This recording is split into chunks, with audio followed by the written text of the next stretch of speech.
de test masivos. SYNLAB es uno de los laboratorios encargados de la producción de test de pruebas para detectar el coronavirus. Y Santiago Valor, que están viendo en imagen, es el jefe médico del laboratorio. Muy buenos días. Muy buenos días, ¿cómo están? ¿Muchas peticiones estos días para hacer la prueba? Muchísimas estas últimas semanas, como es lógico, y en base a la estadística que ustedes conocen, la demanda de pruebas ha sido enorme. Santiago, ¿de cuántos tipos de pruebas estamos hablando? Yo he escuchado 2, 3, ¿de cuántos estamos hablando? Yo creo que conviene hablar de dos grupos diferentes de pruebas. Unas pruebas lo que detectan es la presencia del virus. Todo el mundo ha oído hablar ya de la PCR, que detecta presencia de cantidades muy pequeñas de los ácidos nucleicos del virus. También en ese grupo que detecta el virus hay una prueba que se llama de detección de antígeno, menos sensible que la PCR, pero bastante buena. Y en esta categoría, por supuesto, existen test rápidos. Hay una segunda categoría que lo que detecta es cómo se van desarrollando las defensas del individuo, cómo van apareciendo los primeros anticuerpos, los de defensa rápida, que son A y M, y cómo luego se va consolidando el anticuerpo tipo G, que es el que acaba neutralizando el virus y eliminándolo. Santiago, para entendernos, si yo lo he entendido, entiendo que lo ha entendido toda España. Estaría lo que vemos habitualmente en esas imágenes, esos test rápidos que se pueden tomar como si fuera un bastoncillo, para entendernos. El siguiente paso podría ser, dentro de ese grupo, las PCRs, que digamos deben tener una fiabilidad todavía un poquito mayor que esas pruebas. Y después estaría, en este caso, la que determinaría los anticuerpos, si hemos pasado la enfermedad, que determinaría la cantidad de anticuerpos que nuestro cuerpo ha fabricado. Y esa es en sangre. Las primeras pruebas son en muestra respiratoria, como muy bien ha descrito, y el segundo grupo son en sangre. Cuando hablamos de test masivos para la población, ¿de qué tipo de estos estaríamos hablando?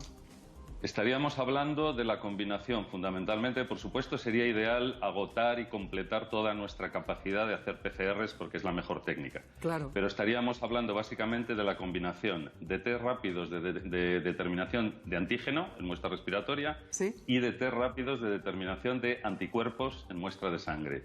Con eso, un buen despliegue geográfico y un buen plan, se puede detectar muchos positivos y parar la transmisión, o al menos interrumpir una parte de esa transmisión y limitar el desarrollo de la epidemia, y se puede ir identificando personas que ya han sufrido la enfermedad y zonas más o menos sucias sobre las que actuar de una determinada manera diferente en unas y en otras.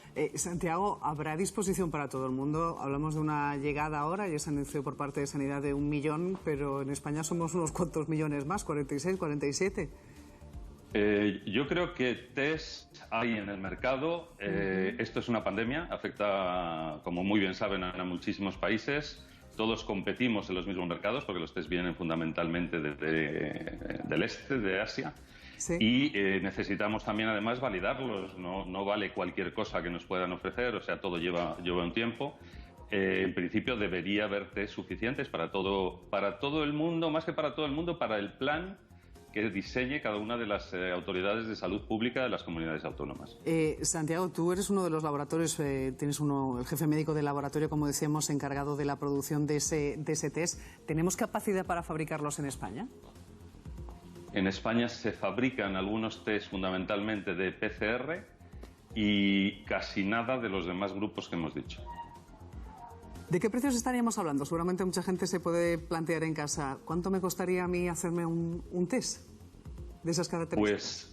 Pues la verdad es que no lo sé con exactitud. Yo creo que en un test rápido estamos hablando de unas decenas de euros, no muchos, y en una PCR que exige unas instalaciones de muchísima bioseguridad, mucho trabajo manual también, el coste es mayor, pero vamos, no estamos hablando de precios disparatados. Tengo aquí a Antonio Blanes, él es portavoz del Consejo General de Colegios de Farmacia de España. ¿Irían por ahí los precios? Sí, más o menos son los precios que se están barajando y en otros países donde ya se han distribuido más. No obstante, es uno de los problemas, el precio de todo este tipo de productos, no ya solamente los test, claro, sino del resto y la especulación que se está produciendo, por desgracia, en este ámbito. Sí que es importante este aspecto y nosotros también desde el Consejo de Farmacéuticos farmacéuticos hemos un poco denunciado a la Administración que controle, y para ello tiene las armas actualmente legales para controlar estos precios, ¿no? Lo suyo sería un precio fijado, razonable. Santiago, pregunta del millón, ¿por qué han tardado tanto? ¿Por qué están tardando tanto en llegar esos test?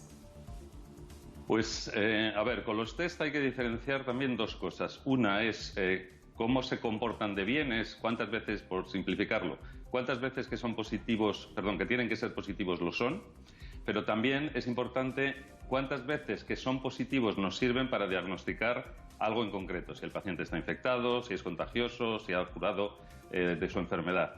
Por lo tanto, hay que hacer mucha validación, mucha prueba de esos test, incluso siendo buenos en cada una de estas situaciones. No es fácil, los test, como digo, están producidos muy lejos de aquí. Esto que hablábamos de la potencial especulación, todo se fabrica allí. Incluso las cajitas de plástico donde vienen ellos determinan el precio, y por eso ahora mismo todo viene de determinados países concretos. Es una situación comercial de validación científico-técnica difícil y necesita un poquito de tiempo, no se puede usar cualquier cosa. Jorge. Sí, don Santiago, usted lo ha dicho, cada uno de estos test tienen una validez para una fase de la epidemia. Hay test que son más para diagnosticar al principio, luego los test serológicos para ver cuánta gente está inmunizada a posteriori. ¿Hasta cuándo vamos a tener que necesitar test? Porque eso se supone que, bueno, tarde o temprano podremos volver a enfrentarnos a una situación similar. Yo no sé si estamos obligados a pensar que ya tenemos que estar pensando en producir test casi permanentemente en nuestro sistema. Sin duda, lo mismo que los producimos para la hepatitis, la gripe y muchas otras enfermedades infecciosas. Lo que cambiará son los volúmenes, pero la necesidad de utilizar estos test en el futuro para mí es evidente.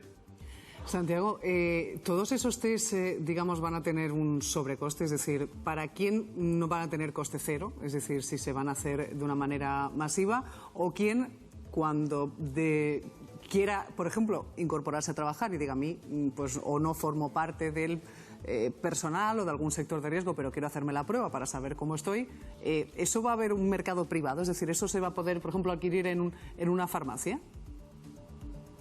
Seguramente sí, lo mismo que en España la gran mayoría de lo que hacemos es para el sector público y lo pagamos entre todos los españoles. Pero en España cualquiera puede ir a un médico y con la prescripción adecuada ir a una farmacia y comprar y pagar su medicina y comprar y pagar su test, ¿por qué no? ¿Os están llegando, Antonio? A ver, esa es una de las propuestas que hemos hecho a la Administración. Actualmente los test para detectar coronavirus no son pruebas que se puedan dispensar en oficina de farmacia, porque no están calificadas como pruebas de autodiagnóstico. Necesitan un laboratorio, como el caso de Santiago. Necesitan hacerlas por un profesional sanitario. No obstante, dadas las circunstancias en las que estamos, nosotros hemos propuesto a la Administración que se emplee a la farmacia como canal de distribución para llegar a la población y facilitar el acceso a esos test. Sería de una utilidad extraordinaria. Santiago, los cálculos ahora mismo, cuando hemos escuchado aquí también con Jorge, hemos hablado muchas veces de las previsiones que dicen que la cantidad de personas que hay positivas de coronavirus, las cifras, Jorge, son tremendas. Mucho mayores de las que estamos detectando. Es decir, claro, ahora yo, por recoger lo de ayer, serían 135.000 infectados, cuando hablamos de informes como el del British College. Sí, hay algunos modelos que son 10 veces más de los que están comunicados, incluso algunos superiores, ¿no? Sí. El Imperial College había hablado de 7 millones de personas contagiadas al final de esta fase de la pandemia en España. Claro, son muchos más de los casos que se están siendo comunicando, que es lo que recoge todos los días el Ministerio de Sanidad. Claro, ante esa perspectiva me imagino que, don Santiago, la cantidad de test es mucho mayor. Claro. Si esa fase de la epidemia nos lleva a medidas como la del Imperial College, de 7 millones, que si nos lleva a solamente 6-7 veces más de los casos comunicados. ¿Eso cómo se prevé? Es muy difícil saber realmente lo que está pasando porque, como ustedes decían hace nada, gran parte de los infectados pasan la enfermedad de manera completamente asintomática y nuestras cifras vienen de test positivos, fundamentalmente. Por eso las cifras de mortalidad difieren tanto de un país a otro, dependen del número de test que se hacen. En Alemania se están haciendo más de 100.000 test al día de PCR, por ejemplo, por lo tanto sus porcentajes de diagnosticados, digamos, y de fallecimientos son muy diferentes a los nuestros. Es fácil calcular que al menos hay muchos cientos de miles de personas que ya han sido contagiadas y se han curado. Y por eso vuelvo al planteamiento de las autoridades sanitarias. Hay que hacer planes de vigilancia epidemiológica utilizando test de anticuerpos rápidos y también de diagnóstico, cuanto mejor, para poder interrumpir la cadena de transmisión y disminuir la extensión de la epidemia.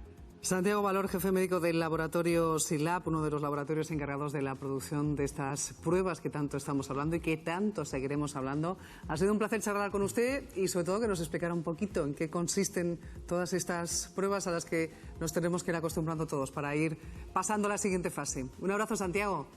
Muchas gracias a ustedes. Un abrazo. Bueno, evidentemente.